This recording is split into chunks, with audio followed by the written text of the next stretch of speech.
Welcome back to Liz and Sandro's Marketing Podcast. We're the podcast that helps your small business grow through all things digital marketing, including email marketing, reputation management, SEO, and so much more. Today, Liz is going to be talking about Facebook lead ads. Yes, we've talked a lot about Facebook ads, and there are so many different types of ads. And I thought it would be good to chat about this particular kind because I think there are some pretty unique aspects to what Facebook calls a lead ad. So this is an ad that allows potential customers to sign up for what you're offering without having to leave Facebook. When they click on your ad, instead of going to your landing page, a form is going to appear and it will be pre-filled with data, because we give so much information to Facebook. So think, name, email, phone. That form is going to be pre-filled. They can fill out any other custom fields that you've created.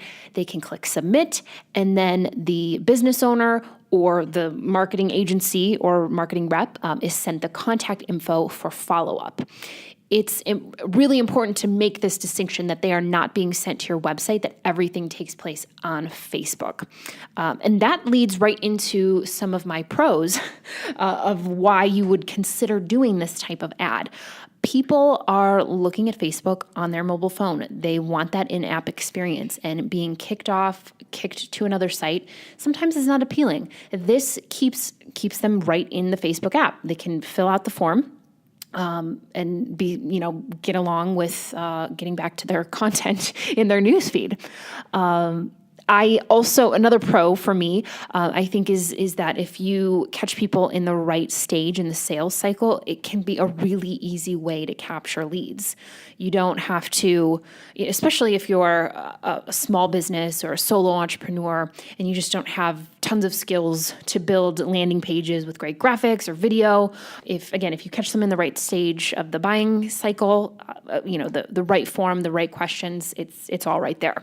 Now, in terms of cons, if you're a business that requires a lot of info about your prospect, then this could get tricky. I mean, you do have the option to create, I think it was like 15 or 20 fields. So yes, theoretically you can capture a lot, but again, keep in mind that as people are scrolling through their news feed, they see your ad. Oh, sure. Yeah, I'll fill out this form. Are they going to be more likely to fill out a form that has 3 fields or 15? So you have to kind of think through that. The other thing to consider is mobile versus desktop. I believe it was Hootsuite who has done some pretty extensive testing, and we'll link some articles in the show notes for you, but they had done some comparison testing and found that the lead ads do work great on mobile because, again, you're in the app. You don't want to get kicked to another website. But individuals who are on their desktop and have more visual space, maybe a little bit more time, might be a little bit more inclined and willing to go to a landing page. And if they do want more information, the lead ads, you're essentially, I'll get into this in a minute, but you see the ad, you fill out the form, that's really about it, as opposed to sending someone to a landing page where you can really further educate them. And that ties into the third piece that I want to talk about is walking you through some of the setup with these lead ads. It's very similar to building a regular, what is regular on Facebook anymore, but it's very similar to setting up any other ad on Facebook. But when you get to the setup page, you're going to click the lead generation option, and you can build your ad as you normally would. So selecting your targeting, your placements, any specific timing, any times of day or days of the week, all of that is the same. Affinity or income levels, you can hit that too. Or? Yes. So the steps are going to be the same until you get to the end where you actually need to build your lead form. And again, this is where you can do quite a bit of customization. I believe it was 15 or 20 form fields, and a good chunk of those can be customized. I mean, obviously, there's going to be some standard ones, name, phone, email. The lead ad that we're testing right now is for a speaker. She's a keynote speaker. And I think one of the form fields we tested was when is your event? Just so any leads that come in, we have an idea. Is it 6 months? Is it 9 months? Is it 12 months? That's a good example of a way to customize your form field. So again, we will link to some great articles by Hootsuite because they have some great examples. But my advice with, again, any type of Facebook ad is to know your market, know where they're at in the sales cycle, and then test some more. Test your offer. Make sure it's enticing. You might run your ad the first time and get no results. Well, then you got to go back and figure out what, was it the text? Was it the offer? Was it the button link? There's lots of things that you can test. Test the form fields you want to capture. Again, I think the fewer fields, the better in general.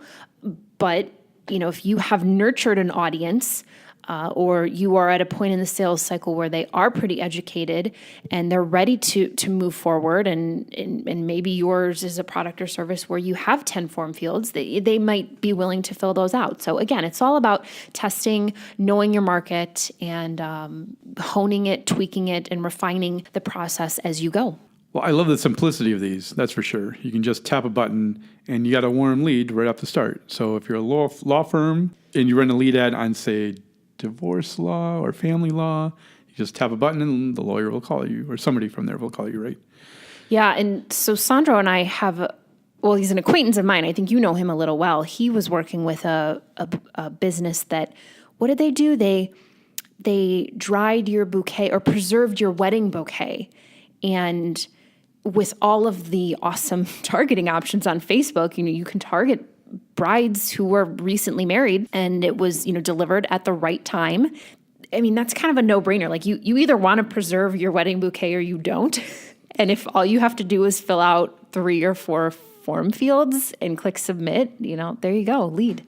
Yeah, or just target women who are engaged, because there you go. Guys, we don't know. You can preserve your bouquet, what? Who knew? Yeah. But yeah, so that's a good point, great targeting option. And I actually liken this to the jobs offer thing now on Facebook that your business can run. You just tap a button to apply for the job. And that's it. Yes. Nothing else. You do get 3 options. So you can ask, do you have prior management experience? Just yes or no questions, things like that. So I do liken it to that.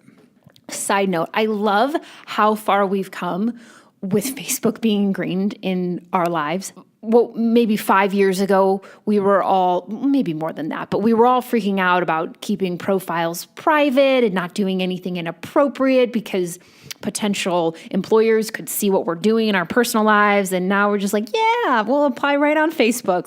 Let's go for it. It's one of the favorite things my clients have when they put out an employment ad on Facebook. They can, as soon as somebody applies, you can click on their name and see their whole, as much as they allow on their Facebook, so they can go through their Facebook. Okay. They love that. So it still happens, but people just don't care anymore. Yeah.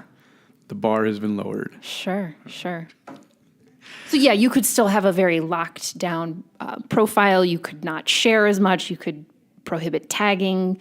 So theoretically, if you're getting into shenanigans every weekend, that wouldn't be seen. But there are still people that don't. My clients have seen some potential hires, and then they look to their Facebook and go, "Oh, let's just pass." Wow. Well, yeah. So those are my thoughts on Facebook lead ads. Again, there's so many ways that you can target people on Facebook. You just got to get in there, explore, do a little reading, and do a little testing and figure out what is going to work best for your business. Thank you very much, Liz, and thank you for listening. You will find us wherever you find your favorite podcasts, Spotify, iTunes, Google Podcasts, Stitcher, and more. If you like what you hear, we love a review. You'll also find us on Twitter, Facebook, and Instagram, and we'll leave our email address in the show notes. So you can send us a question or any comments you may have. Thanks again for joining us, and we will see you next time.